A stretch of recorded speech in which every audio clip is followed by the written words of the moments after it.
Berita baik nak sapa menyapa kepada adik kakak kita. Lebih-lebih lagi ni kak bagi sesiapa duk tunggu-tunggu berkenaan dengan Batswadikan Hengrat ataupun kak layan ni daripada kerajaan adik kakak.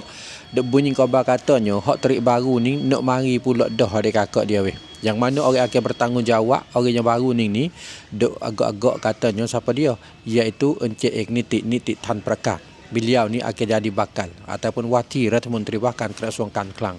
Bakal Menteri Kementerian Keuangan adik kakak. Jadi dia nak buka daftar semula lah Batswadikan Hengrat yang baru ni. Cumanya kita kena buat persiapan bela-bela lah. Kata kita kena buat persiapan di segi mana dia kata adik kakak. Seperti biasa supaya tolong Batswadikan Hengrat yang baru ni ke adik kakak supaya tolong duit khidmat yang dia nak mari beri layan ni kepada adik kakak rakyat.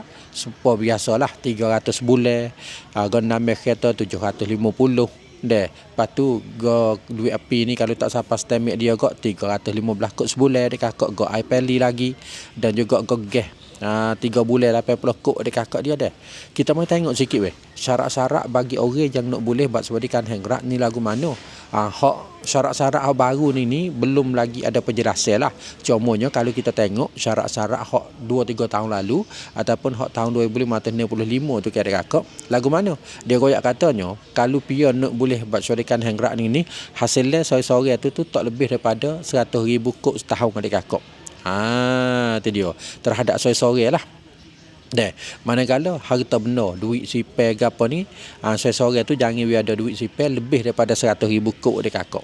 Tak ada bak kredit, duit pinjam ataupun wang ngenku ke apa ni tak lebih daripada 1,500,000 kot dia kakak.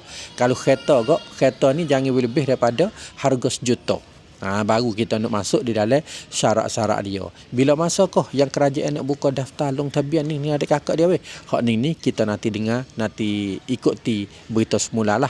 Yang mana pihak bertanggungjawab dia akan mari beri maklumat penjelasan kepada kita. Lepas tu so lagi adik kakak keistimewaan bagi orang ada Batswadikan Hengrat. Kalau sekiranya orang tu orang cacat ataupun konfikan adik kakak dia maka mereka tu saning akan tambah pula dah. Akan boleh duit tambah selagi hati pula dah 200 bulan. Asalkan orang cacat hak boleh dah sebulan tu 1,000 adik kakak.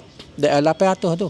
Maka kalau dia boleh Batswadikan Hengrat kerajaan tambah pula dah 200 bulan. Jadi 1,000 lah sebulan ni adik kakak bagi orang cacat ataupun orang pikan yang ada Batswadikan Hengrat ni adik kakak dia ni lah salah satu maklumat berita baru hak duk bunyi dah musik dah katanya kerongkan Batswadikan Hengrat hak baru ni nak ada lagi adik kakak dia weh.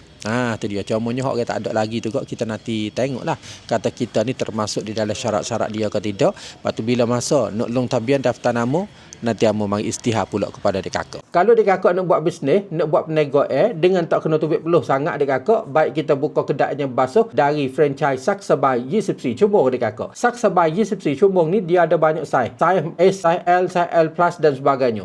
Harga ni mengikut saiz adik kakak. Kita sekadar cedek tepak saja, lain pada tu dia cara wik kita belaka. Tak kira letak kelongon compik ke, pergi pasar enjeng ke, buat basah wik kita ke, bubuh geleng ke dan sebagainya, dia cara wik kita belaka-belaka adik kakak dia dah. Hari ni dia buka peluang kepada kita satu kampung satu franchise hak dia Saksabai Yisipsi Cumbung. Maklumat lebih lanjut segera berhubung mengikut nombor telefon di bawah selalu dah.